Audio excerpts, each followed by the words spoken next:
कहानी का नाम साया। रहस्यमयी गांव उत्तराखंड की पहाड़ियों में बसा एक छोटा सा गांव था, देवगढ़। ऊंचे देवदारों से घिरा, धुंध में लिपटा हुआ यह गांव दिन में भी रहस्यमयी लगता था। गांव के लोग सीधे सादे और धार्मिक थे, लेकिन एक बात को लेकर वे सभी डरे रहते थे। पुराना हवेली। यह हवेली गांव के छोर पर थी, जहां कोई भी सूरज ढलने के बाद नहीं जाता था। कहा जाता था कि वहां किसी आत्मा का साया है, एक स्त्री की आत्मा जो रात को रोती है और कभी-कभी उसका परछाई दीवारों पर चलती हुई दिखाई देती है। आगमन। दिल्ली से एक युवक आरव देवगढ़ आया। वह एक स्वतंत्र पत्रकार था और प्राचीन स्थानों और रहस्यमयी कहानियों पर लेख लिखता था। उसने हवेली के बारे में सुना था और सोचा, यह तो एक शानदार स्टोरी हो सकती है। गांव पहुंचते ही उसने लोगों से हवेली के बारे में पूछा। सबने उसे मना किया। बाबूजी, वहां न जाइए, कई लोग गए, कोई लौटा नहीं। लेकिन आरव जिद्दी था। पहली रात आरव ने गांव के एक पुराने पंडित से संपर्क किया। पंडित ने उसे बताया, ये हवेली कभी ठाकुर साहब की थी। उनकी बेटी राधिका बहुत सुंदर थी, लेकिन एक दिन वह अचानक लापता हो गई। कहते हैं कि उसके साथ कुछ बुरा हुआ और तभी से यह साया बन गई। आरव ने तय किया कि वह रात को हवेली जाएगा। अगली रात हाथ में टॉर्च और कैमरा लेकर वह हवेली पहुंचा। हवेली जर्जर हो चुकी थी, टूटी दीवारें, उखड़ी छतें और हर ओर एक सन्नाटा। अंदर प्रवेश करते ही उसे एक अजीब ठंडक का एहसास हुआ, जैसे हवा नहीं बल्कि कोई उपस्थिति उसके चारों ओर हो। जब वह हवेली के सबसे अंदर वाले कमरे में पहुंचा, वहां एक पुराना आईना था। अचानक उसे उसमें किसी का प्रतिबिंब दिखाई दिया।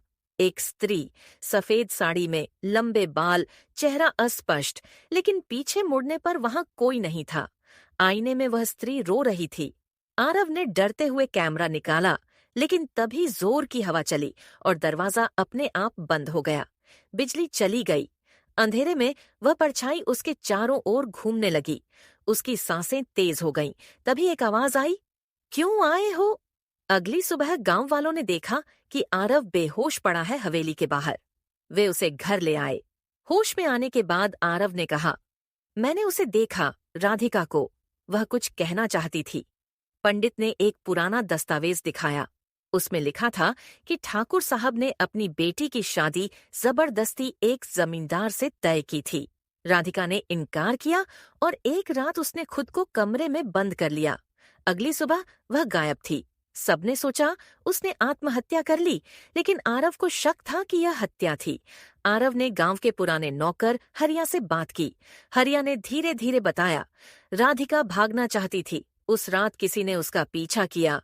मुझे लगा जमींदार आया था, लेकिन जब मैं देखने गया तो वह गायब थी।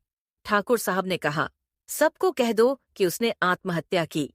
आरव ने हवेली जाकर कमरे की दीवारें खटखटाईं। एक दीवार खोखली लगी। वहां से एक छोटी सी सुरंग मिली जो एक सूखे कुएं तक जाती थी। कुएं में एक कंकाल मिला, एक स्त्री का। डीएनए जांच से पुष्टि हुई, वह कंकाल राधिका का था। पुलिस ने ठाकुर साहब के पोते को हिरासत में लिया, क्योंकि वही अब उस हवेली का मालिक था और उसने सुराग छुपाए थे। गांव में चर्चा फैल गई। राधिका को आखिरकार न्याय मिला। हवेली के पास से अब कोई चीख नहीं आती थी। हवा अब हल्की और शांत लगती थी। विदाई आरव ने गांव छोड़ा, लेकिन जाते जाते हवेली के बाहर एक आखिरी बार रुका।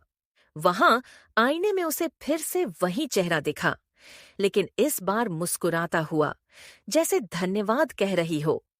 आरव की आंखें नम हो गईं। उसकी कहानी सिर्फ एक लेख नहीं थी, वह किसी की अधूरी आत्मा की मुक्ति थी।